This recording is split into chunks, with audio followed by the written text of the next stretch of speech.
আজ তো লক্ষ্মী পুজো, আর এইদিকে মা নারকেল নিয়ে বসে পড়েছে নাড়ু বানাবে বলে। নারকেল নাড়ু আর তিলের নাড়ু দুটোই বানাবে আজ বাড়িতে। প্রথমে কড়াইতে নারকেল নিয়ে আর গুড় দিয়ে ভালো করে মেখে নিতে হবে। এই সময় গ্যাসের ফ্লেমটা বন্ধ রাখবে। একটা মিডিয়াম নারকেলের জন্য 200 গ্রাম গুড়ই যথেষ্ট। এরপর ভালো করে নাড়তে হবে। তারপর এরকম শুকিয়ে গেলে ওপরে দিয়ে দিয়েছি এলাচের গুঁড়ো। তারপর কড়াই থেকে নামিয়ে একে একে হাতে গোল করে পাকিয়ে নিতে হবে গরম অবস্থাতেই। তাহলেই আমাদের নারকেল নাড়ু একেবারে রেডি। এরপর হবে তিলের নাড়ু।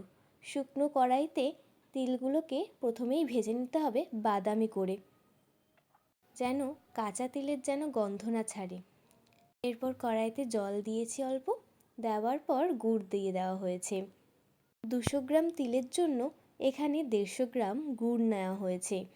এরপর গুড়টা ভালো করে জাল দিয়ে নিতে হবে। তারপর বাটির মধ্যে জল নিয়ে এইভাবে দিয়ে দেখবে, যদি হাতে করে গোল করা যায় তাহলে ভাববে গুড়টা একদম রেডি। এরপর গ্যাসের ফ্লেম বন্ধ করে তিল আর গুড় ভালো করে মিশিয়ে নিতে হবে।